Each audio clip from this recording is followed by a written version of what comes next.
Coming up, I'm going to be talking about Scarlett Johansson versus Disney Plus Premier Access.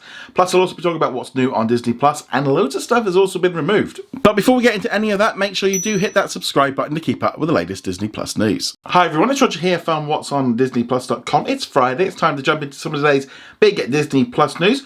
Obviously, with it being Friday, that means we've got some new content on Disney Plus to enjoy. So the main one today is a brand new Disney Plus original animated Halloween special, Lego Star Wars Terrifying Tales. A pretty fun little short. It's about 40 minutes long. It's about the same kind of length as the holiday special from last year. So if you enjoyed that one, you're going to enjoy this one with 3 different stories from 3 different eras of Star Wars. A lot of fun. Definitely worth checking out if you like Lego video games like I do. So I think that one's definitely a cool one. Also, there was some new library content added around the world today. For example, in the United States, they got 2 Alvin and the Chipmunk movies along with a Halloween Mickey Mouse special. While here in the United Kingdom, we got Rocky Horror Picture Show, so that's definitely a very different kind of movie, but I know a lot of people are really into this movie and want to do that time warp again. While in Canada, they got Alita Battle Angel, which is pretty much a cult classic now, so if you haven't seen that movie, I would definitely recommend it. I really enjoyed that one. So that's all the library content. There was a few other bits and pieces as well. While we did get a lot of new content today, unfortunately in the United States, there's a little bit of a cull. There was a number of movies that got removed from Disney Plus in the United States, including Tomorrowland. We also lost Bend It Like Beckham, one of the Night at the Museum movies, along with X-Men Origins Wolverine. And yeah, this seems to be a very strange thing that's been going on, because Disney have a lot of contracts that were still in place that has meant that a number of movies have had to been removed from Disney Plus. They end up going on to different streaming services. They get brought back at some point, but all of these deals were made primarily before Disney even purchased 20th Century Studios, but also, you know, before Disney Plus existed. Primarily, this problem seems to be just in the US, while there are issues internationally. Primarily, the US seems to have the most complicated system.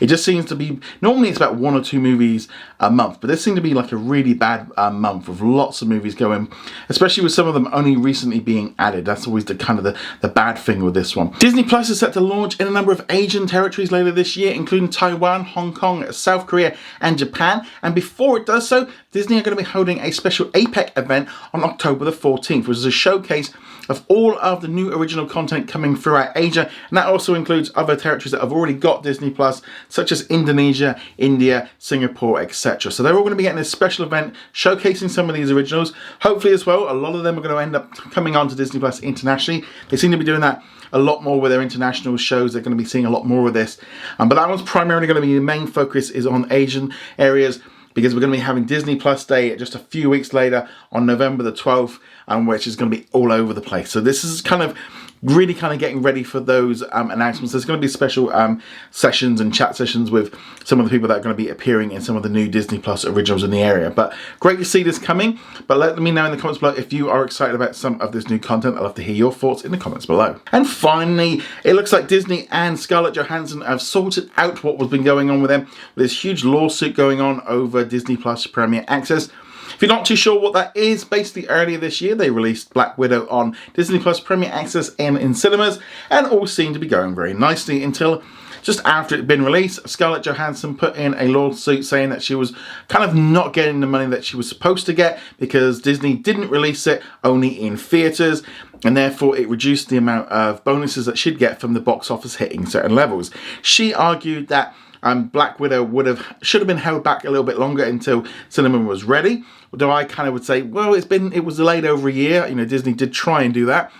And then she's also claiming that they were trying to get more people to sign up for Disney Plus so that executives could get more of a bonus. Now, I also have a little bit of an issue with that, because the fact that you had to buy it for $30, which she did get a cut of, that was definitely an thing that she was getting.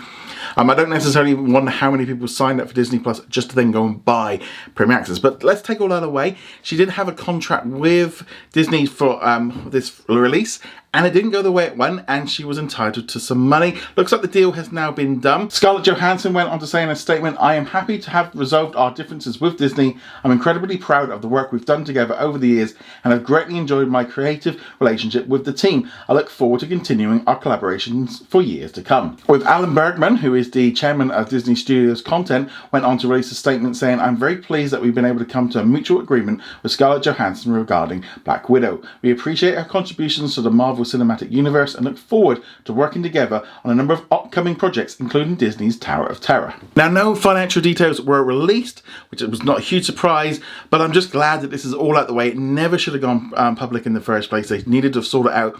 And that's pretty much on both sides. You know, I see why Scarlett Johansson did so to kind of push Disney to do it. And I also think Disney were just a massive mistake for them to do the way they've done it and the way they handled it. And some of their press statements, it's just been a mess on all sides. I'm just glad it's done because ultimately, I do think Disney were in the wrong for what they've done. And ultimately, Scarlett Johansson was owed that money. But nevertheless, I'd love to know your thoughts on all of this. Remember to go check us out over at whatsonatdisneyplus.com. Like, follow, and subscribe. And I shall see you guys in another video. Laters. I'd like to thank all of our Patreon and YouTube channel members for their support. You can become a member from as little as $2 a month and you get access to our weekly Q&A and much more.